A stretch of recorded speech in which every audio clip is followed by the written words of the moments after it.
There were warnings all over campus about a Hatchet Man who was supposedly abusing women and killed a woman in Bloomington. All the girls were warned to walk in pairs and to stay in brightly lit areas if they had to go out at night. The sophomore and her roommate were staying in the empty dorm over Thanksgiving break, since both their families were out of the country. They grew very bored, as day followed boring day and night followed boring night. Tired of staying inside every night for fear of the Hatchet Man, her roommate suggested that they have dinner at the local bar, and the sophomore agreed. The two women had lingered longer than anticipated, and it was almost midnight when the sophomore, more than a little drunk, decided to walk back to the dorm. Her roommate was busy flirting with the bartender, so she headed into the dark, silent streets alone. The sophomore had forgotten all about the Hatchet Man warnings. It wasn't until she took a shortcut through a dark, creepy alley that she remembered there was a desperate murderer on the loose. The sophomore shivered, feeling suddenly sober and very much alone. She felt as if hostile eyes were peering out at her from every menacing shadow and darkened doorway. She quickened her pace. Was that heavy breathing she heard behind her?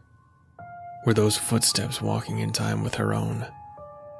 The sophomore broke into a run, heart pounding fiercely, sure that someone was following her. She darted onto the college campus, zigzagged through the buildings, and flung herself panting into the dorm. She pounded up 3 flights of stairs, down the hall, and slammed into her room, locking the door behind her.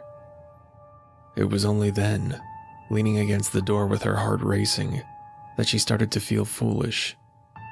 There was no sound from the hallway, no footsteps, no heavy breathing, no hatchet breaking through the wood of the door. She'd been a fool. The sophomore staggered to the bedroom to wash up for the night, leaving the door locked behind her. She kept glancing in the mirror to make sure that everything was secure. The scene in the mirror was normal, and there was no sound in the empty dormitory. Everything was just fine, she told herself. Then she remembered that her roommate was still at the bar. She didn't want her roommate to walk home alone, so she called the bar and asked the manager if he would arrange for her roommate to be brought home in a taxi. The music in the background was loud, and she wasn't sure if the manager understood her request. But at least she'd tried. The sophomore curled up in bed with the reading lamp on, determined to wait up for her roommate.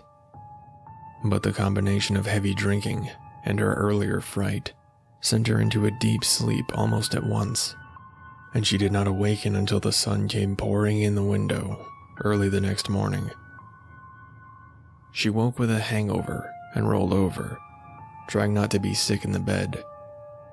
When she looked across the room, she realized that her roommate wasn't in the bed on the far wall.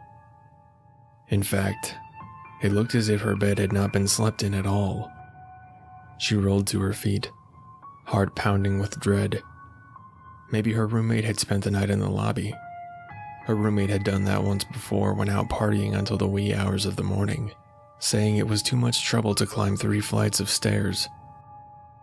With trembling hands, the sophomore unlocked the door and wrenched it open in search of her roommate. The unmistakable, faintly metallic scent of blood smashed into her nostrils as the door swung open. That was her only warning before her shocked eyes saw blood spattered all over the walls and floor of the 3rd floor hallway. She screamed in terror, leaping backward away from the partially decapitated body of her roommate, which lay dead at her feet. Her throat was slit from end to end, and blood pooled under her dead body. The nails on her outstretched hand were torn and splintered where they had scratched desperately at the wooden door. A black shadow lay across her roommate's body. She looked up in a daze, her gaze following the black shadow to its source. Embedded in the window frame near the entrance to the staircase was a blood-stained hatchet, outlined in the light of the rising sun